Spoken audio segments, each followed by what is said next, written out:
Look no further. Our podcast conversations are the perfect way to enhance your English language skills. That's right. Welcome back to the English Leap podcast, where we help you take your English to the next level. I'm Daniel. And I'm Jennifer. Whether you're just starting your English journey or already working toward fluency, we're here to guide you step by step. Today, we'll be talking about one of the most powerful shifts you can make in your learning.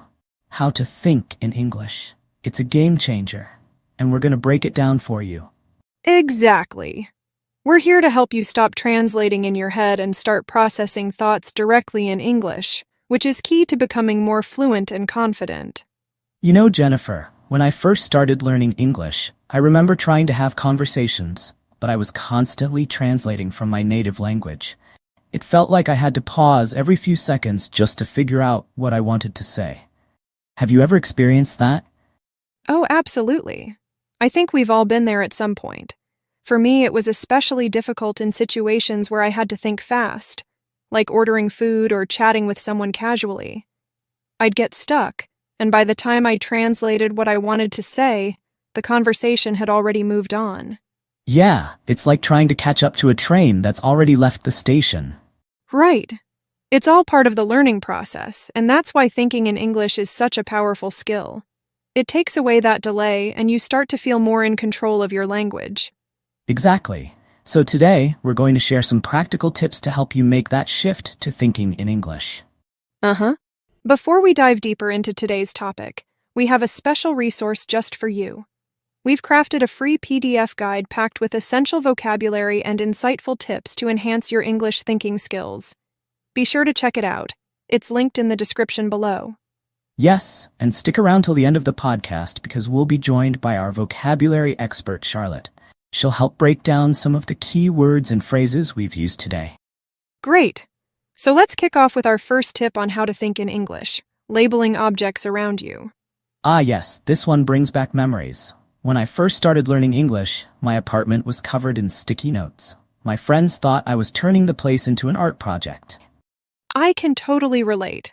I did the same thing. I remember putting a label on my mirror that said mirror, and every morning I'd see it while getting ready. Exactly. And it's funny how quickly it works.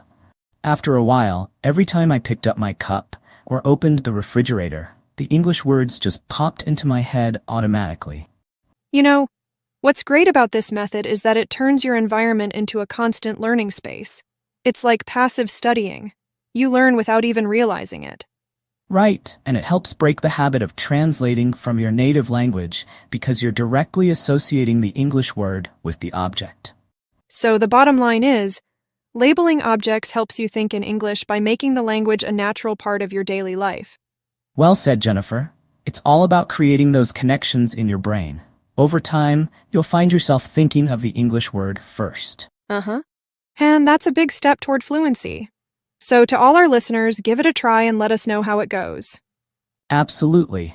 You know, speaking of making English a natural part of daily life, it reminds me of another tip that's been really helpful. Oh, are you thinking about using simple sentences in your thoughts? Exactly. When I started forcing myself to think in English, I realized I didn't have to construct perfect sentences. Just simple, straightforward thoughts. Yes. I used to overcomplicate things by trying to think in complex sentences, which made it harder and more frustrating. Same here. Then I began thinking in simple phrases, like I am hungry, it's sunny today, or I need to buy milk. It made the process so much easier. And the best part is, as you get comfortable with simple sentences, you naturally start forming more complex ones without even trying.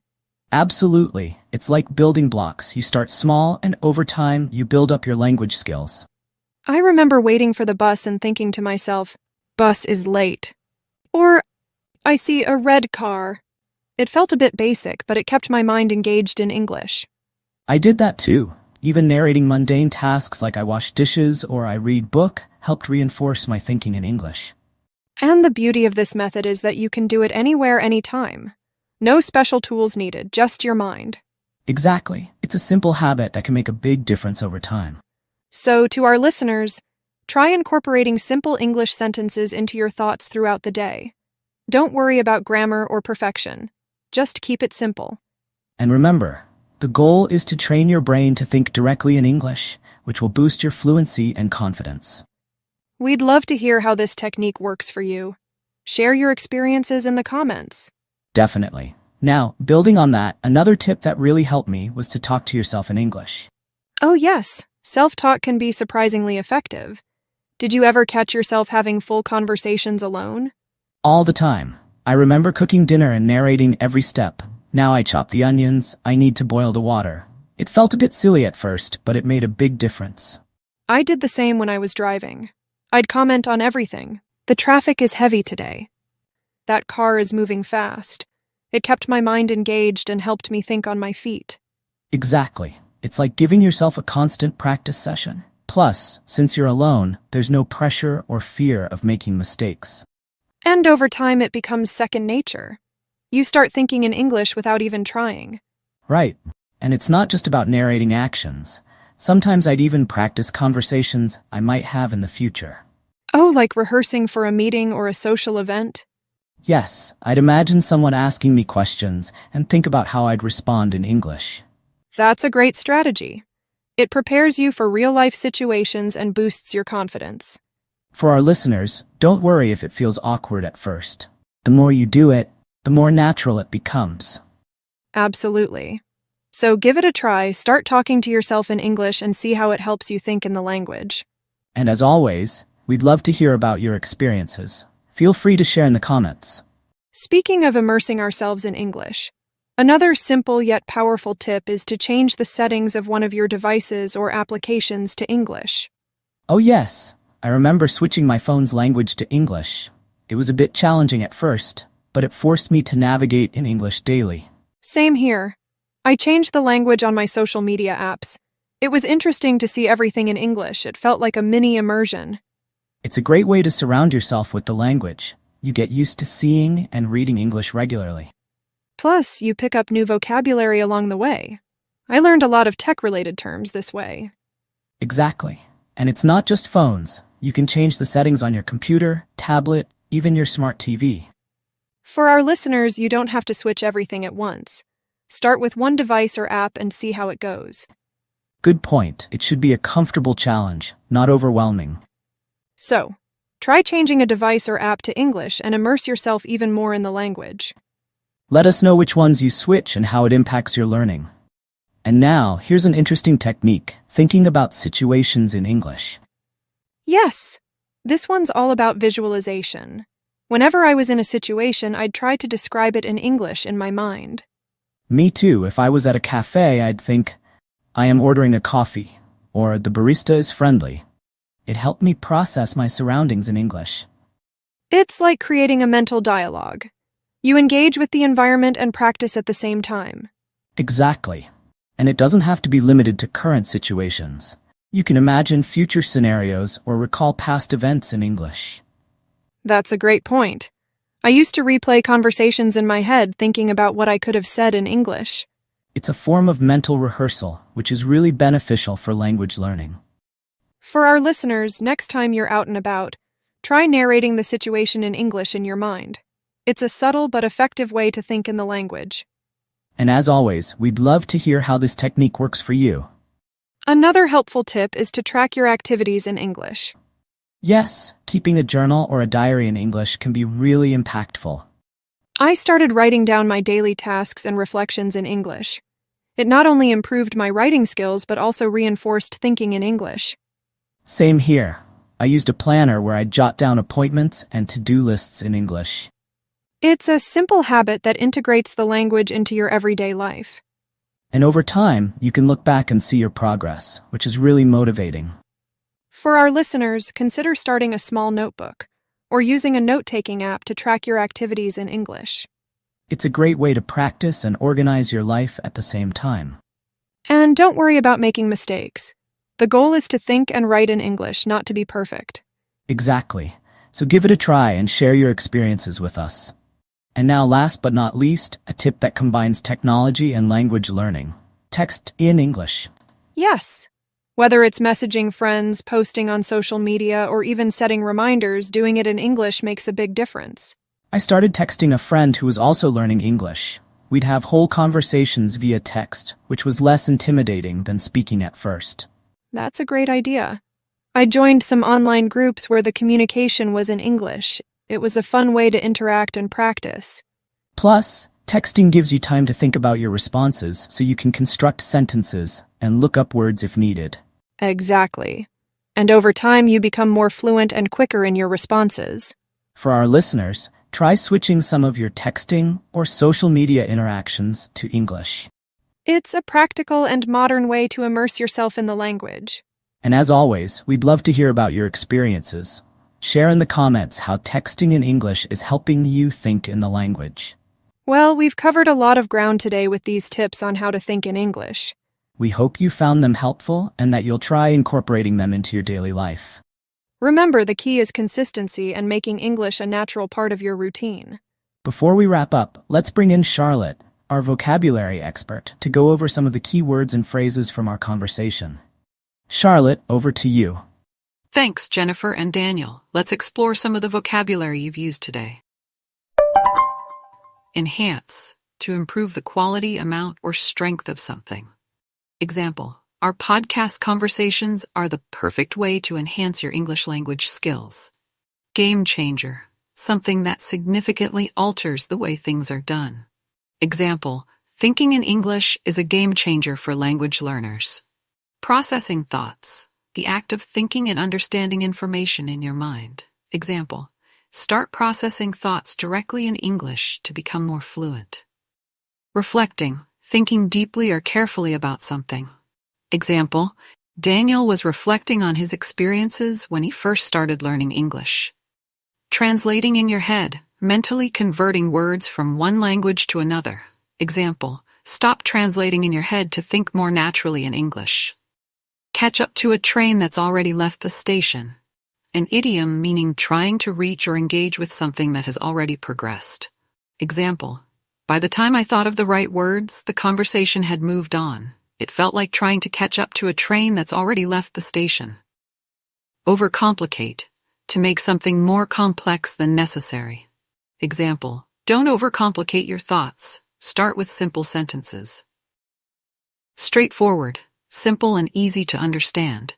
Example, thinking in straightforward thoughts can ease the learning process. Mundane tasks, ordinary, everyday activities that are not exciting. Example, narrating mundane tasks like cooking can help reinforce English thinking. Reinforce, to strengthen or support an idea or habit. Example, writing in English helps reinforce your language skills. Second nature, a habit or skill that seems innate because it's been practiced so much. Example, after practicing daily, thinking in English became second nature. Think on your feet, to react quickly and effectively without prior preparation. Example, self-talk can help you learn to think on your feet in conversations. Self-talk, the act of talking to oneself, either silently or aloud.